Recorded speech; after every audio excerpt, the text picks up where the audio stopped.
The letter was beige. Beige like the soul of the person who sent it. Beige like the color of no fun allowed. Beige like the pulverized dust of 1,000 shredded dreams. And it was about a rock. I held the single sheet of 60-pound cardstock in my hand, my coffee mug steaming forgotten on the granite countertop. My wife, Sarah, was upstairs wrangling our 6-year-old into something resembling school clothes. I was alone with the beige violation.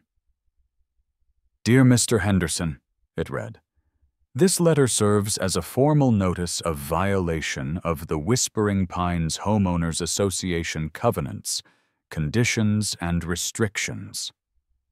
I love that. Whispering Pines. The only thing that whispers around here is Brenda, the HOA president, into her phone when she's reporting someone's recycling bin for being prematurely deployed. We don't even have pines. We have immature maples and some very judgmental crepe myrtles. I read on. A recent inspection of your property revealed an unapproved landscape alteration at the front left quadrant of your lot, specifically an unapproved mineral structure. I read the line again. Mineral structure. Did they think I'd installed a diamond mine? Was I smuggling quartz out of my front yard under the cover of darkness? I walked to the front window, parting the blinds. There it sat. My rock. It wasn't a boulder. It wasn't a peak. It was a 3-foot-wide, 2-foot-high hunk of quartz-veined granite, all salt and pepper and dignity. Sarah and I had bought it from a landscaping yard called Dirt and Stuff to cover the bald spot in the lawn where the cable company had dug up the yard and apparently salted the earth behind them. It was tasteful. It was rustic. It was our little piece of the Adirondacks, right here in suburban Virginia. We need to name it, Sarah had said when the delivery guys had grunted it into place. How about the HOA can't find this? I'd replied. Apparently, I was wrong. I looked back at the letter. A fine of $100 has been assessed to your account. This structure must be removed within 14 days. Failure to comply will result in further fines and potential legal action. $100 for a rock. A rock that was, technically, just a piece of the earth I was already paying mortgage on.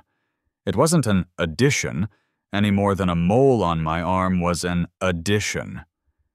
It was just more land, but pointier. I grabbed my keys. My coffee was cold, but my blood was hot. Going out, I yelled upstairs. Don't forget Tuesday is trash day, Sarah yelled back. It's Monday, I shouted, slamming the door. And I'm going to talk about trash. Brenda was in her natural habitat.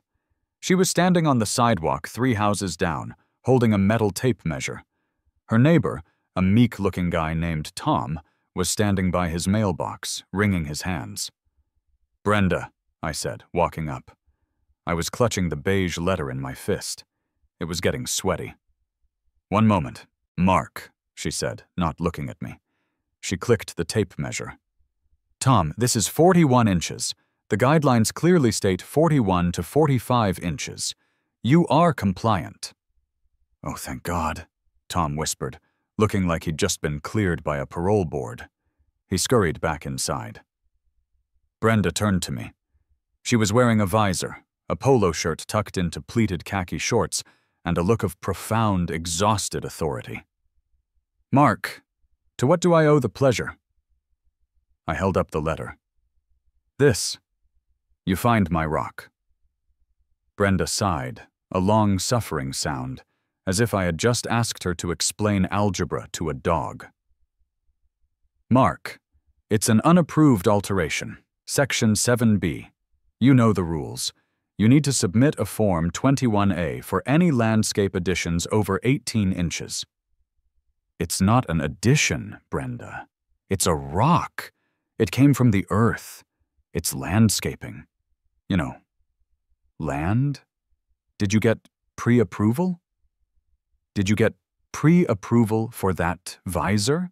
It's reflecting a glare that could be a hazard to drivers. She did not find this amusing. Her eyes narrowed. Did you submit the form, Mark?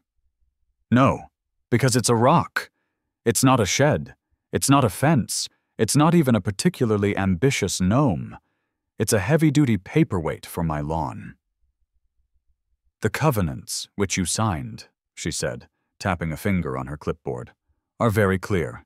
Any stone, mineral, or concrete structure. I didn't write the rules, Mark. This was her favorite line. She absolutely lived to write the rules. I'm pretty sure she dreamt in bylaws. So what am I supposed to do? I asked, my voice rising. Gravel? Is my gravel driveway unapproved? That's just 1,000,000 tiny mineral structures. Gravel is grandfathered in under Section 9F, driveway surfaces. Your boulder is not. It's not a boulder, it's a landscaping rock. What if I bury it halfway? Then it's only 17 inches. Is it compliant, then? Then it would be a subterranean hazard, Section 11C. Mark, I don't have time for hypotheticals. You fined me $100 for a piece of the planet, Brenda. And that fine will be $150 if it's not paid in 10 days, she said, her voice as flat as a day-old soda. You can, of course, appeal to the Architectural Review Committee. Our next meeting is this Thursday, 7 p.m., the Community Center. I suggest you bring your 21A form, but frankly, they don't look kindly on retroactive approvals. She clicked her pen. Now, if you'll excuse me, Mrs. Gable's non-standard holiday wreath is still up, and it's well past the 5-day post-holiday grace period. Good day. She turned and marched off, her tape measure swinging at her hip like a weapon. I stood on the sidewalk, the crumpled beige letter in my hand. The rock sat on my lawn, oblivious, catching the morning sun. It looked defiant. Okay, I muttered to the rock. They want a mineral structure? We'll give them a mineral structure. The community center was a beige box attached to the neighborhood pool. It had all the charm of a dentist's waiting room, but with more folding chairs. The air hung thick with the smell of industrial-grade carpet cleaner, a scent I'd come to associate with disappointment, and the bitter, watery aroma of a Keurig machine working far beyond its intended lifespan. I'd arrived at 6:50 p.m. for the 7 o'clock p.m. meeting, clutching a manila folder. Inside were 2 printed 8x10 photos of The Rock, a 1-page, passionately written appeal, by me, and a copy of the original violation notice. I felt like a low-budget lawyer about to defend a client I knew was innocent, but who the jury already hated. The Architectural Review Committee, which was just Brenda, 2 of her acolytes, and a guy named Gary who always looked like he'd just woken up, sat at a folding table at the front. A single, sad-looking ficus plant drooped in the corner. First item on the agenda, Brenda announced, her voice echoing slightly in the mostly empty room. The petition by 812 Snapdragon Lane to approve a welcome mat with non-standard typography. A woman in the row in front of me, Ms. Petrov, wrung her hands. It just says, "Welcome, y'all," she whispered. Gary, the sleepy board member, slowly turned a page in his binder. Brenda, I'm looking at the guidelines. Section 4E, entrance mats and exterior greetings. It specifies Times New Roman, Arial, or standard script font. This, y'all, this is a novelty font. It's excessively whimsical. It's just friendly, Ms. Petrov pleaded. Whimsy is a slippery slope, Janet, Brenda said, her face grim. If we approve welcome, y'all, what's next? Wipe your paws? This is not a crack house. Motion to deny. Seconded, Gary mumbled. Motion carries. Janet, you have 10 days to remove the mat. Miss Petrov looked like she was about to cry.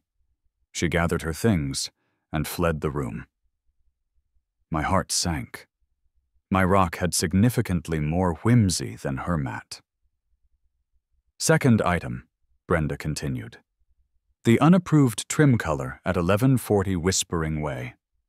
Mr. and Mrs. Johnson, you submitted antique white. The approved shade is Covenant Eggshell. I sat there for 45 minutes. I listened to a grown man, Mr. Johnson, try to defend his paint choice. He'd brought paint swatches. He held them up. Brenda, look, he begged. They are identical. They are not identical, Paul, Brenda snapped. Covenant Eggshell has a 0.5% higher gray-blue pigment. Antique white is, frankly, gaudy. It looks new. It is new. I just painted it. Motion to require repainting. All in favor. Motion carries. You have 30 days, Paul, and we will be cross-referencing the paint can. Paul looked like he was going to have an aneurysm.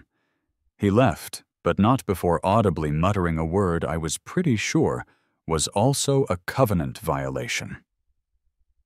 Finally, Brenda said, shuffling her papers, the appeal of Mark Henderson, 9450 Snapdragon Lane, regarding the fine for an unapproved mineral structure. My cue. I walked to the front, my footsteps squeaking on the linoleum. I placed my photos on the table. Brenda, board members, thank you for hearing me. I was trying for calm, rational neighbor. I think I landed somewhere closer to hostage negotiator. As you can see from these photos, the item in question is a natural granite landscaping rock. It's not a structure, it's an aesthetic choice.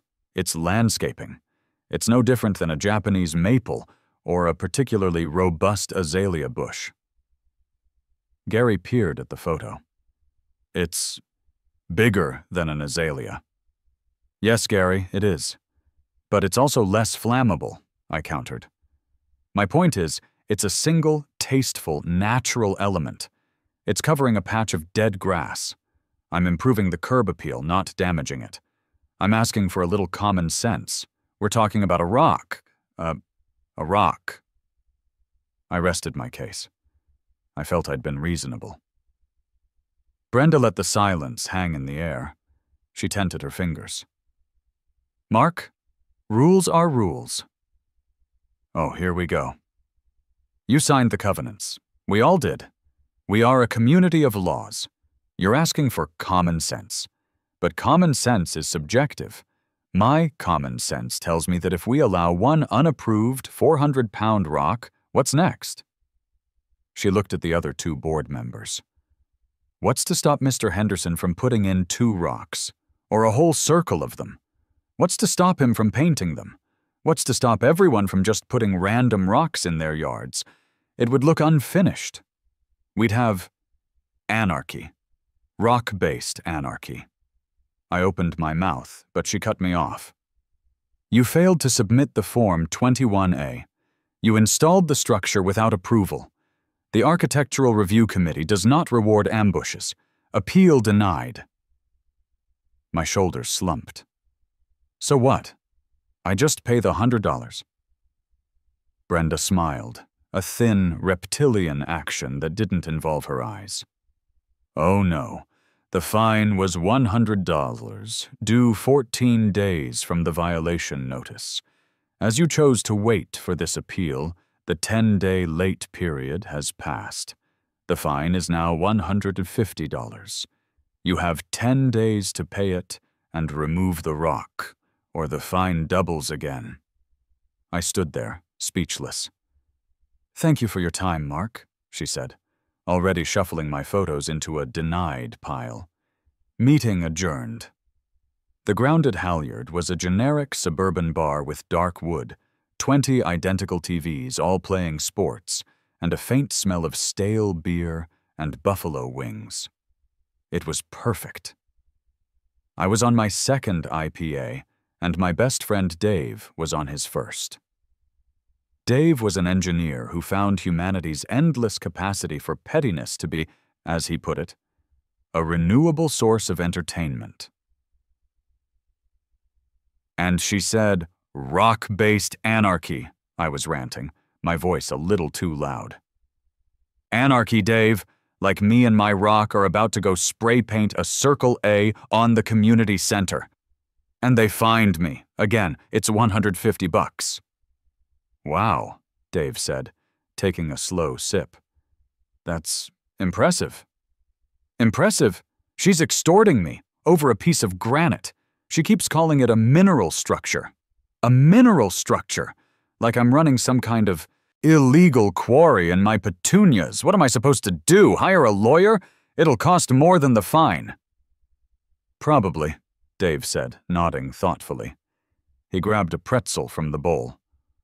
"You're not helping." "I'm thinking, this is a complex problem. You're dealing with a system, Mark. You can't beat a system by yelling at it. You have to use the system." "It's not a system. It's a tyranny run by a woman in khaki shorts. She denied a welcome y'all mat, Dave. Y'all." "Stop. Rewind," Dave said, holding up a hand. "What's the key phrase she keeps using?" "I don't know. Anarchy? Rules are rules." "No, the other one. The one that sounds official." I thought for a second.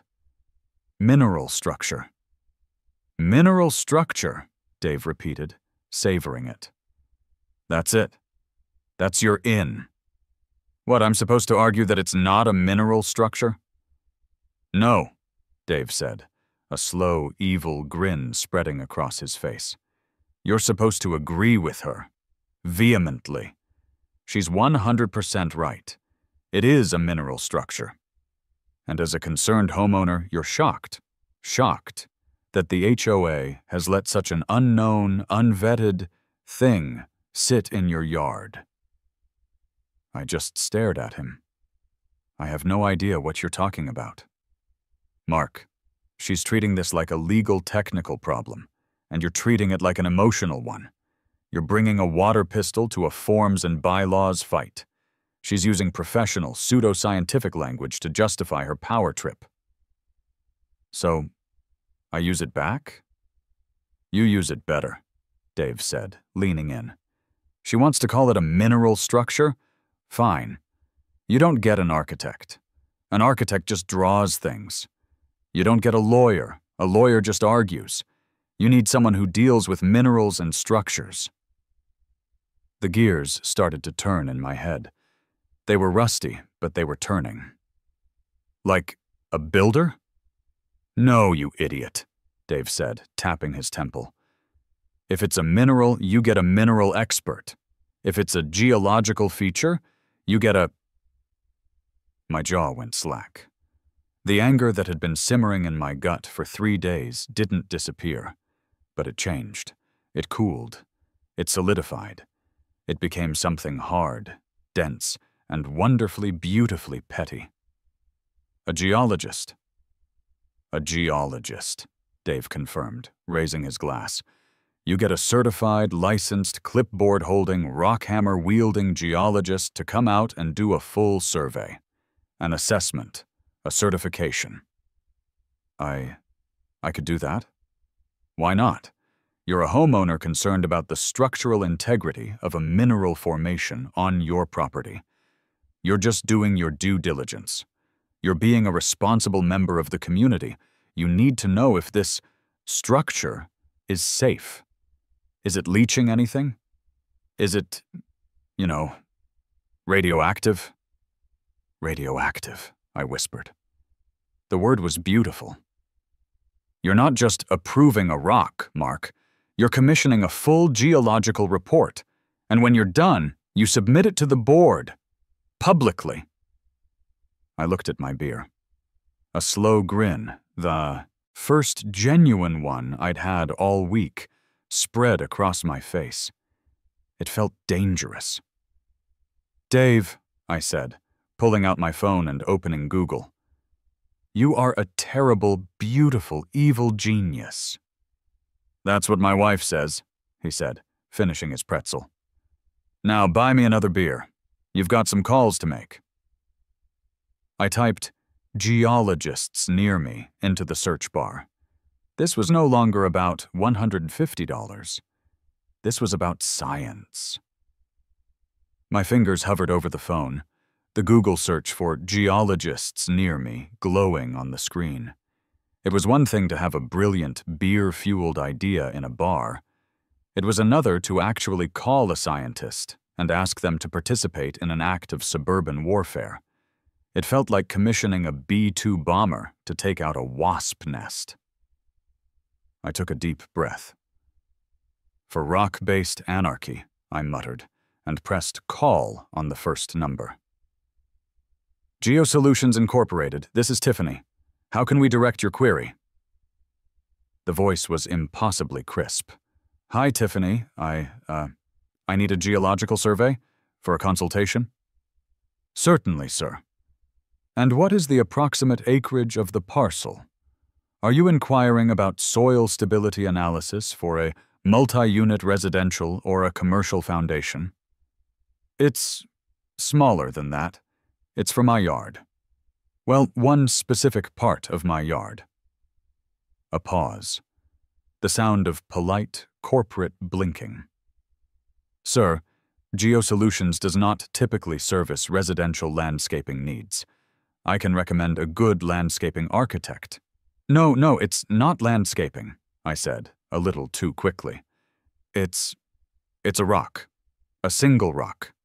My HOA called it a mineral structure, and click. She'd hung up on me. I stared at the phone. Okay. A little too niche for the big guys. I scrolled down. Earth Data Environmental. That sounded promising. "Earth Data. Greg speaking." Greg sounded tired. "Hi, Greg. It's an HOA dispute." "Sir, I'm going to stop you right there." Greg sighed, the sound of a man who had heard this 1,000 times. "We don't do that. We don't testify about property lines or tree roots. You need a lawyer. I can give you the Bar Association number." "No, it's not a legal problem," I insisted, realizing how insane I sounded. "It's a mineral problem. They called it a mineral structure in the violation letter. I need to know what that means. I need it certified." "Certified? Certified as what?" "I don't know. As safe? As a rock? Maybe you could check if it's, radioactive?" The silence on the other end of the line was no longer tired. It was deeply, profoundly confused. I pictured Greg slowly pulling the receiver away from his ear to stare at it. "Sir," he said, his voice very careful, "are you reporting a hazardous materials situation? Do you have reason to believe you are in possession of unshielded uranium ore?" "What? No, it's just granite. I bought it at Dirt and Stuff. Brenda is the HOA president, and, sir, I think you're looking for a different kind of service. Or possibly a therapist." Click. I was iro for 2. My brilliant plan was dying. I was just the neighborhood weirdo calling scientists about his pet rock. I scrolled past the paid ads, past the big consulting firms, all the way to the bottom of the page. A small link. Local University, Department of Geological Sciences. This was it. My last shot. I called the main number. "Good afternoon, University Geology Department. This is Pam." Pam sounded like she'd been working the same desk since the Carter administration. She sounded unhang up on Abel. "Pam," I said, "this is going to sound very weird. Please don't hang up." "Honey, I've had a sophomore try to turn in a lava lamp as a fluid dynamics project, and a professor called me from a volcano in Iceland to ask if I could water his ferns. Try me." I let it all out. The beige letter. Brenda. The mineral structure. The $150 fine. The rock-based anarchy. The failed appeal. My desperation. Pam was silent for a moment. I heard the clack, clack, clack of a keyboard. "Mm-hmm," she said. "Whispering Pines, you said. Oh yeah, we know Brenda. Dr. Habenfritz in paleontology had to get a cease and desist last year because his research-grade fossil collection in his garage was classified as non-vehicle storage. You know her?" I felt a surge of hope. "We know the type," Pam corrected. "You want to fight a bureaucrat, you need a bigger bureaucrat. And you're in luck. The person you want is Dr. Thorne. She's one of our adjuncts, but she does freelance field work. She loves this kind of thing. Says it funds her real research. One moment, I'll transfer you." The line clicked. A new voice answered, so crisp it could have cut glass. "This is Dr. Thorne." I took a breath and launched into the story for the third time. But this time I was concise. I used their words. "I've been fined for an unapproved mineral structure. I am not disputing the classification. I am seeking to comply with the HOA by commissioning a full geological analysis and certification of the specimen." There was a long pause. I heard what sounded like a mechanical pencil scratching on paper. "And is it?" Dr. Thorne asked, her voice flat and deadpan. "Is it what? A mineral structure? Or is it just poorly sorted aggregate? Is it igneous, sedimentary, metamorphic? We can't know until I do the field work." My knees felt weak with relief. You'll take the job?" "I certify geological formations, Mr. Henderson. Your homeowners association has, through a binding legal mandate, defined this object as a geological formation. My job is not to question the mandate, but to analyze the formation. My rate is $200 an hour, 4-hour minimum. Portal to portal. I will need to take a core sample for spectrographic analysis and prepare a petrographic report." Portal to portal? "I'm on the clock from the moment I leave my lab to the moment I return. I'll need a check for the minimum $800 retainer tomorrow." I did some quick math. This was going to cost me, but the look on Brenda's face when I handed her a 20-page notarized report on my rock? Priceless. "Yes," I said, my voice full of conviction. "Absolutely. When can you come?" "Tomorrow, 10 a.m. I'll need clear access to the specimen." "You'll have it." "Thank you, Dr. Thorne. You have no idea." "And Mr. Henderson?" She cut me off. "Yes?" "Don't call it a rock again. Until my analysis is complete, it is the specimen." Click. I stood in my kitchen in stunned silence. I had just hired a rock doctor. The next morning at 9:55 a.m., I was vibrating. I was standing at my front window, peering through the blinds like a lookout in a spy movie.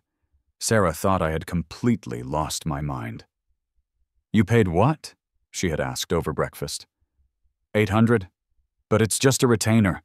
It's for science, Sarah. And for justice." "Mark, justice doesn't usually require a core sample. You're poking the bear. You know Brenda's going to freak out." "That's not a bug, honey," I said, grinning. "That's the entire point." At 10 a.m. on the dot, a vehicle pulled up. It wasn't a clean, branded van. It was a beat-to-hell dark green Toyota Tacoma with a faded university logo on the door. It was caked in mud from, I assumed, actual geology. A woman got out. She wasn't what I expected. Dr. Eris Thorne was maybe 40, whip-thin and wiry, with her dark hair pulled back in a tight, practical bun that looked like it could deflect small arms fire. She was wearing a fluorescent yellow safety vest over a plaid work shirt, faded cargo pants, and a pair of steel-toed boots that had clearly been through a war. She looked at my house, looked at a piece of paper in her hand, and nodded once. Then she went to the truck bed and started pulling out equipment.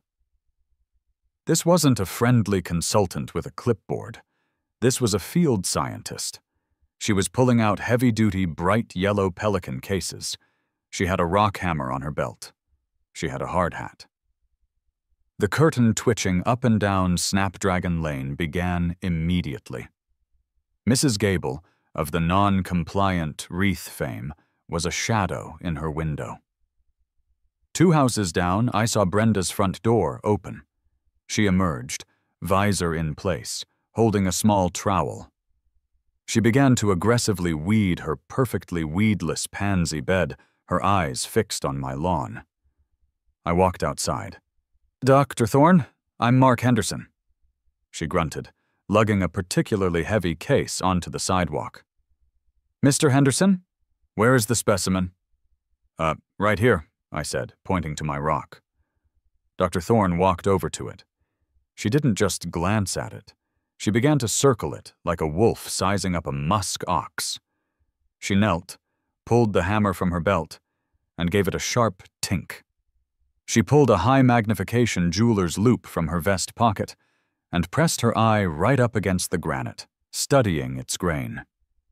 "So," I ventured, "what do you think?"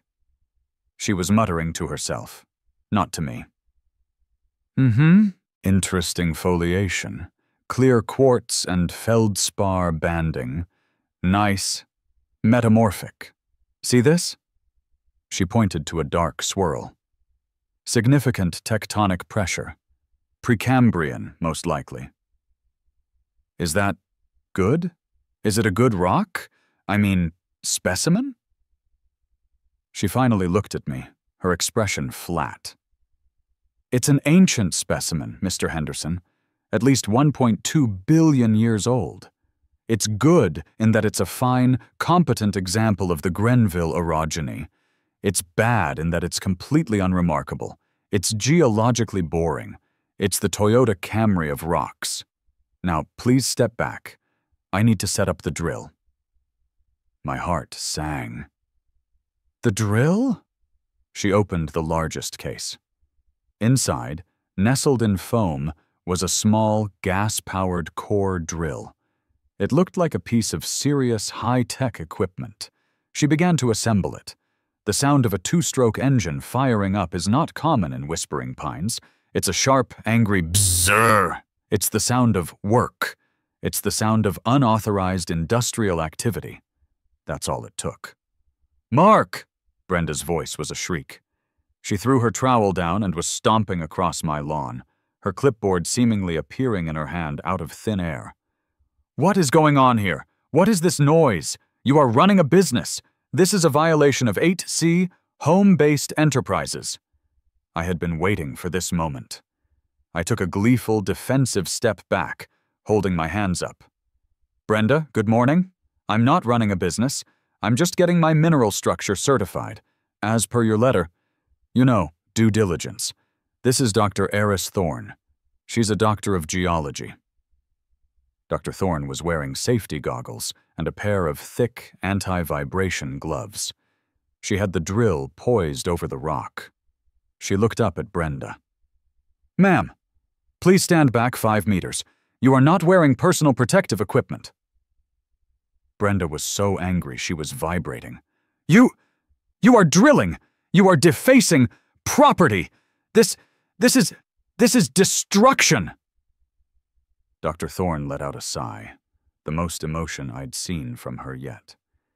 It was a sigh of pure, academic annoyance. She lowered the drill. "Ma'am," she said, her voice dangerously quiet. "I am Dr. Eris Thorne. I am a certified doctor of geology, contracted by the property owner, Mr. Henderson. I am conducting a state-authorized mineralogical survey to assess the composition and structural integrity of this formation, which your organization has legally defined. This is standard, non-invasive fieldwork."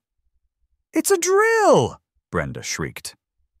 "It's a 20-millimeter core sampler," Dr. Thorne snapped back. If you continue to interfere with my work, I will be forced to add hazard pay and project delay fees to my invoice, which I will be happy to co-address to you and the HOA. Now please step back. You are not wearing safety goggles." Brenda was speechless. It was beautiful. She had finally met a bureaucracy more powerful and more jargon-filled than her own. Her authority, a flimsy thing built on beige letters and threats, crumbled in the face of a hard hat and a gas-powered drill. This is a violation," she sputtered, but her voice had lost its conviction. "This is unapproved drilling." I shrugged, putting my hands in my pockets. I couldn't stop smiling. "Just want to make sure it's safe for the community, Brenda. Can't be too careful. You called it a structure. What if it's hollow? What if there are spiders? Or, radioactive spiders?" Brenda's face, already red, went pale. The word radioactive had landed. She took 2 involuntary steps back. "That's better," Dr. Thorne said. She braced herself and pulled the trigger. The drill bit into the granite with a high-pitched, wet-sounding whine. It was the loudest, most obnoxious, most beautiful sound I had ever heard in my life. It was the sound of $800 worth of scientific vengeance. Neighbors were openly standing on their porches now. Tom, of the compliant mailbox, was filming it on his phone. Dr. Thorne drilled for a solid 2 minutes, her body braced against the machine. Then, with a practiced motion, she stopped, reversed the drill, and extracted a perfect 6-inch-long, pencil-thin core sample of my rock. She slipped it into a clear plastic tube, sealed it, and put a label on it.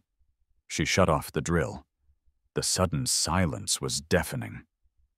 "Initial fieldwork is complete," she announced to me, ignoring Brenda. She began packing her kit with terrifying efficiency.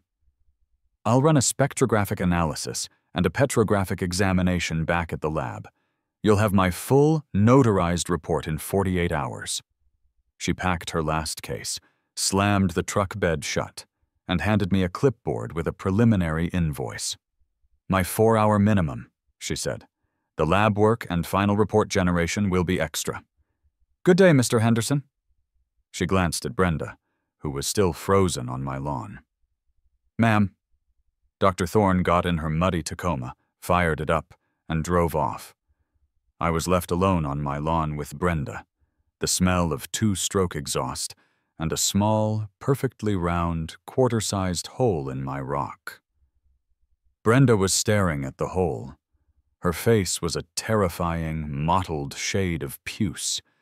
Her hands were clenched so tight her clipboard was bending. She didn't say a word. She didn't look at me. She just made a small, strangled noise in the back of her throat, turned on her heel, her khaki shorts rigid with pure, unadulterated fury, and stomped back to her house. I walked over to the rock and gently touched the rim of the new hole. It was warm. "Well," I said to it, grinning from ear to ear, "you're official now, buddy. You've had your shots." The smugness from the drilling incident lasted exactly 22 hours. It was a beautiful, golden-aged period of time where I'd walk past the rock, give its little core hole a friendly pat, and feel like a king. I'd see Brenda's blinds twitch, and I'd give a friendly little wave. Then the mail came on Tuesday. This letter wasn't beige. Oh no. When the enemy escalates, they upgrade their stationery. This one was on heavy, bright white, 100-pound linen stock. The envelope was thick enough to stop a small-caliber bullet. In the top left corner, in an engraved serif font that just screamed billable hours, it read, "Crenshaw, Bates and Lombard, attorneys at law." My stomach did a small, cold flip. I opened it. The letter was short, brutal, and had no salutation. Cease and desist. Re. 9450. Snapdragon Lane. HOA violation 447B. You are hereby notified to immediately cease and desist all unauthorized industrial activity on your property. This includes, but is not limited to, the use of gas-powered drilling equipment and any further willful destruction of property. Refersus, the specimen. Furthermore, your failure to pay outstanding fines and your flagrant disregard for covenant guidelines has resulted in an additional punitive assessment. Your balance due is now $300 in dollars. Failure to pay this balance in full and remove the unapproved mineral structure within 5 business days will result in our office placing a lien on your property to recover all outstanding fees, fines, and legal costs, governed by the covenants you signed. An unreadable, angry-looking signature. Barnaby L. Crenshaw, Esq. I read the word lien 3 times. I tasted copper. "Sarah!" I yelled into the house. "We've got a problem!" Sarah read the letter, and her face went pale. This was the exact opposite of my face, which was probably a blotchy, terrified red. "Aline?" she said, her voice quiet. That's when I knew it was serious. She wasn't yelling. She was quiet. "Mark, this isn't funny anymore. This isn't a game. They're threatening our house. Aline, for a rock." "It's a scare tactic, honey. It's what they do," I said, trying to sound more confident than I felt. My voice was a little squeaky. They're just bigger, more expensive bullies."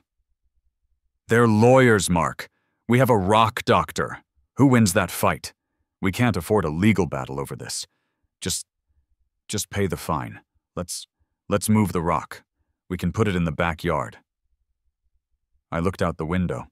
The rock sat there, mocking me. Brenda's blinds were twitching.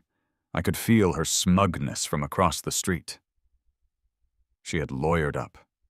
She thought she had me. If I gave in now, I'd have to sell the house. I'd never be able to look at my lawn again. Brenda wouldn't just be the HOA president. She'd be the warlord who had broken me. "No," I said, my voice low. "Mark, don't be stupid. This is serious." "I know it's serious. That's why I'm not backing down." I pulled out my phone. Dr. Thorne said 48 hours. It's been 22. The rock doctor is cooking, Sarah. She's in the lab doing spectro whatever. We can't fold now, not when we're this close. "This letter," I said, holding up the fancy, expensive paper. "This is an act of desperation. She's scared of what Dr. Thorne is going to find." "What is she going to find?" Sarah threw her, hands up. "That it's a rock? We know it's a rock." "Yeah," I said, a slow, grim smile returning. "But Brenda doesn't know that, and her lawyer doesn't know that. Right now, they're probably wondering just how radioactive that thing is. We hold the line. One more day." Sarah stared at me, then at the letter, then out the window at the rock. She sighed, a long, deep, "This is why our insurance is so high" sigh. "This is the dumbest hill to die on, Mark." "It's not a hill," I said, looking out at my lawn. "It's a Precambrian metamorphic gneiss, and it's our gneiss." She just shook her head and walked away, rubbing her temples. "I'm going to go check our credit score, just in case." The next morning, I was a nervous wreck. I was mainlining coffee, pacing between the front window and my email, hitting refresh every 30 seconds. Where was the report? Dr. Thorne said 48 hours. We were at hour 46. At 10:15 a.m., I saw it. The muddy Toyota Tacoma. It pulled up. Dr. Thorne got out. My heart leaped. She was here, with the report. But she wasn't carrying a binder. She was carrying a tripod and another one of those yellow Pelican cases. Brenda saw her too. I saw her front door crack open. I saw her face in the gap. I ran outside, my heart hammering with a new kind of dread. "Dr. Thorne, good morning. What's all this? I thought, where's the report?" Dr. Thorne was calmly setting up the tripod on the sidewalk, aiming a device at the rock that looked like a high-tech laser measure. She didn't look at me. "A report must be thorough, Mr. Henderson. My spectrography identified the composition, but the lawyer's letter, which you were kind enough to forward me last night, introduced a new variable." "A new variable?" They used the phrase willful destruction of property. This implies the specimen had a property to be destroyed. I'm taking final measurements to calculate the total volume, mass, and structural integrity of the specimen prior to my core sample. I'm cross-referencing it with the density of the gneiss to prove my 20 mm sample represented a 0.00034% alteration of the total mass, which is well within the acceptable margin for non-destructive analysis. The report has to be ironclad. She was defending her own work against the lawyer. She was recalibrating. I could have kissed her. And then I heard Brenda's voice. It wasn't a yell. It was a high-pitched, panicked shriek. And it wasn't directed at me. It was directed at her phone. "Yes, 911. I need an officer immediately. It's 9450 Snapdragon Lane. They're back. They're mining.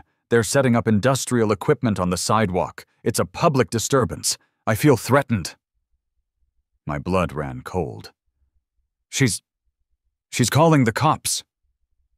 Dr. Thorne let out a sound of pure, unadulterated annoyance.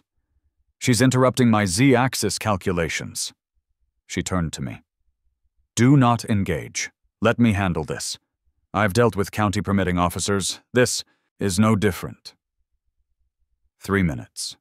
That's all it took. A cruiser rolled up, lights off, but with a definite sense of what now? 2 officers got out. The older one, Miller, had a face that looked like it was carved out of a very tired piece of wood. The younger one, Chen, just looked confused. Miller unclipped his radio. "All right, dispatch. I'm at 9450. What exactly am I looking at here?" Officers, thank God." Brenda came power-walking across the lawn, her phone held up as if it were evidence. "I'm Brenda. I'm the HOA president. I'm the one who called. They're here again. They're setting up lasers. They drilled a hole in it yesterday. This is an illegal mining operation and it's a public hazard." Officer Miller looked at Dr. Thorne, who was standing patiently by her tripod.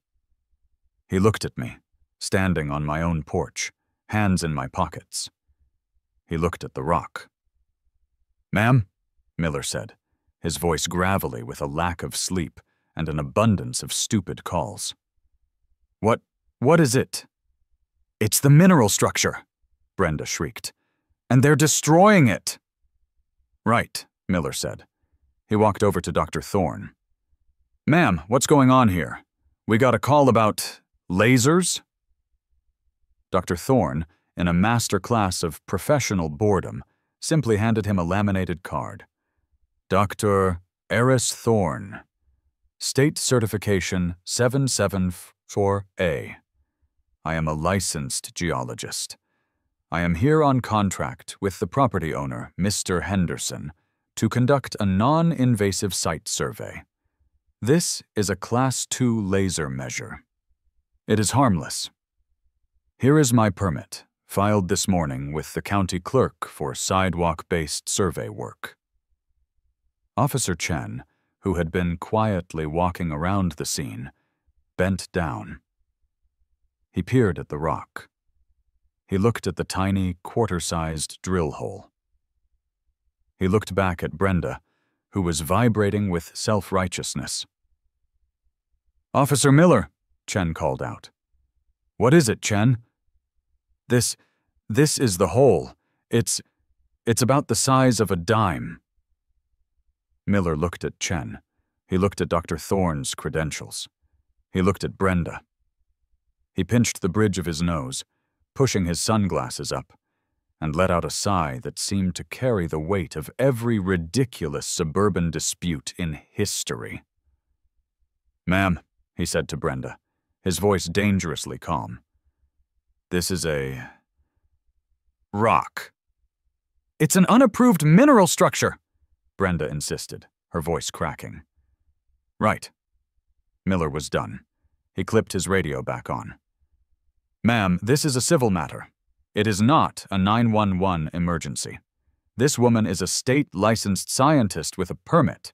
This man is on his own property. There is no mining operation. There is no public disturbance. There is a rock and a lady with a laser pointer." But, Brenda sputtered. "The lawyer." "I don't care about your lawyer," Miller cut her off, his voice finally rising. "This is an emergency line. For emergencies. This is not one. You are wasting city resources. You are wasting my time. Do not, and I mean this, do not call 911 again unless someone is bleeding, on fire, or actively committing a crime. Do you understand me?" Brenda was speechless. Her face had gone from puce to a mottled, pasty white. She had brought in the cavalry, and they had just told her she was the problem. The neighbors were all watching. Tom from down the street was definitely filming again. "Do you understand me, ma'am?" Miller repeated. "Yes," Brenda whispered. It was the smallest, most defeated sound I had ever heard. "Good." Miller turned to Chen. "Let's go, Chen. I swear I'd rather be on the night shift." The officers got in their car and drove away. Dr. Thorne, who had not moved, waited for the cruiser to turn the corner.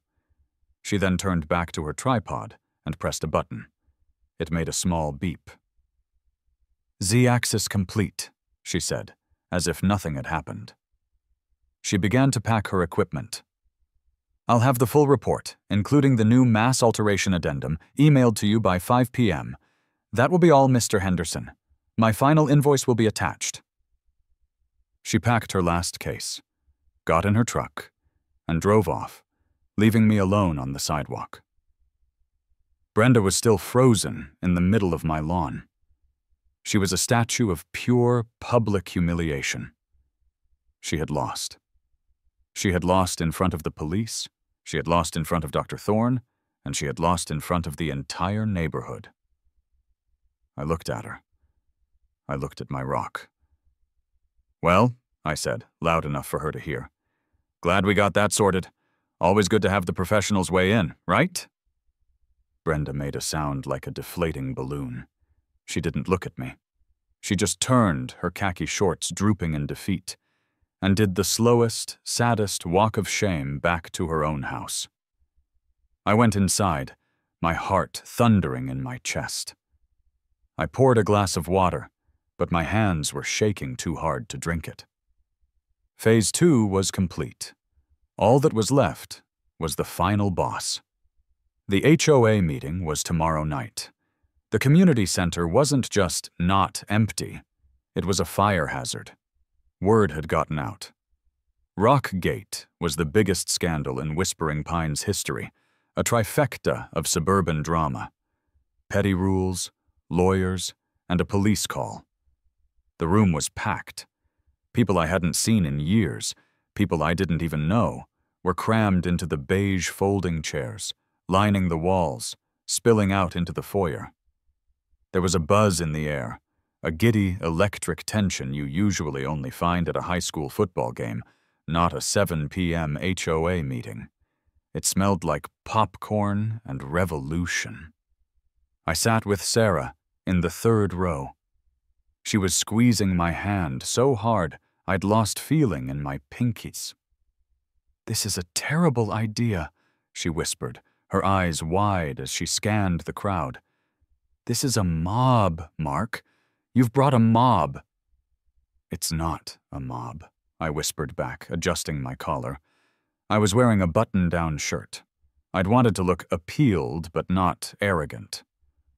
"It's just concerned neighbors. Community engagement. Brenda's always saying she wants more community engagement. At the front table, the board was assembled. Brenda sat in the center, flanked by her two acolytes and Gary, who, for once, looked wide awake. His eyes were darting around the room, and he looked like a man who was deeply regretting his yes vote on the antique white paint violation. Brenda looked contained. She was rigid, her hair pulled into a bun even more severe than Dr. Thorne's. She was wearing a grim, crimson-colored blazer. She looked like a flight attendant about to announce a water landing. She had her lawyer's letter in a neat stack in front of her. She thought she had an ace. What she didn't know was that I had a geologist. She banged a small wooden gavel. The buzz died instantly. "Order, order," Brenda said, her voice tight. "We will now call to order the monthly meeting of the Whispering Pines Homeowners Association." She tried to rush through the agenda. Treasurer's report, landscaping committee update, pool pump status. But the crowd wasn't having it. They were shuffling, coughing, looking at their watches. "Let's get to the lien!" someone shouted from the back. "Yeah, what about the rock?" yelled another. Brenda's face flushed that familiar, dangerous shade of puce. "We will proceed according to the agenda," she hissed. After 10 more excruciating minutes of pool pump talk, she finally arrived at the main event. "Next on the agenda," she said, her voice dripping with ice, "the ongoing non-compliance and outstanding fines for 9450 Snapdragon Lane." She looked right at me. "Mark Henderson, per the final notice from our legal counsel, you are here to address your fines, which now total $300, and your failure to remove the unapproved structure. Are you prepared to pay your fines and remove the structure to avoid a lien being placed on your property?" This was it. The room was dead silent. I could feel Sarah stop breathing next to me. I stood up. I calmly buttoned my shirt's one button. "Brenda," I said, my voice clear, and to my own surprise, not shaking. "Thank you for that question. No, I have not removed it, and I am not here to pay the fine." A gasp went through the room. Brenda's eyes narrowed.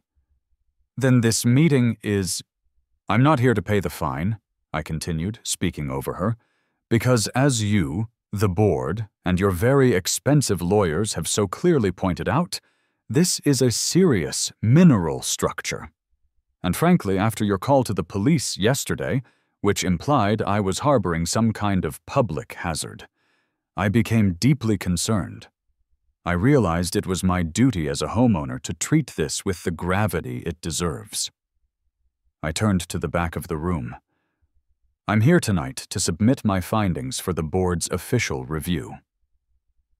Right on cue, the double doors at the back of the community center swung open.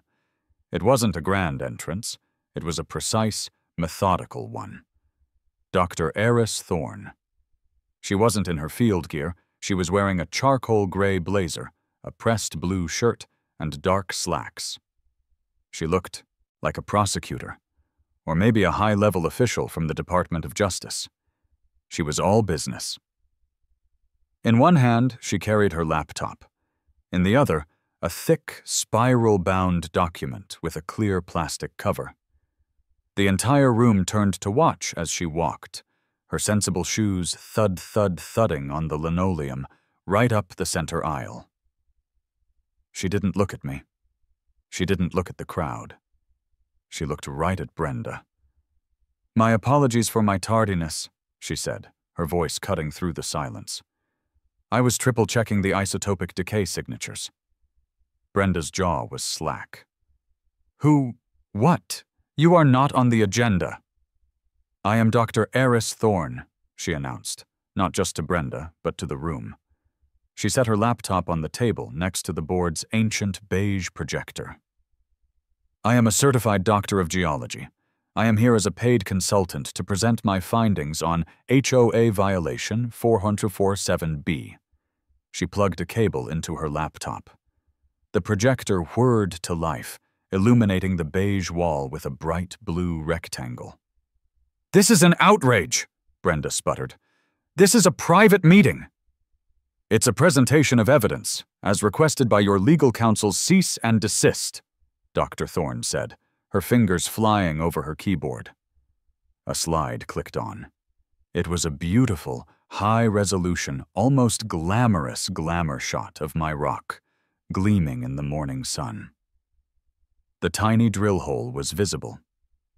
At the top, the title read, Geological Analysis and Certification Specimen, 9450A, the Snapdragon Gneiss.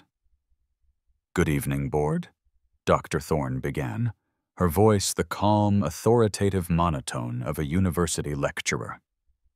I was contracted by Mr. Henderson to provide a full, binding geological survey of the specimen at his property, which your organization has legally and repeatedly defined as a mineral structure. My findings are as follows. Click. A new slide. Composition analysis. The specimen is a metamorphic rock, specifically a 1.3 billion-year-old Precambrian gneiss. Its composition is approximately 55% quartz, 30% feldspar, and 15% mica. It is geologically unremarkable, common to the entire Appalachian region, but structurally sound. This is a joke, Brenda said, her voice rising. We are not here for a science lesson. Dr. Thorne paused. She turned her head and fixed Brenda with a look of such pure, cold, academic condescension that Brenda actually recoiled. You classified it. I am providing the classification. Your lawyer's letter cited destruction of property, and your 911 call cited public hazard. I am here to address those claims directly. Please hold your questions until the end.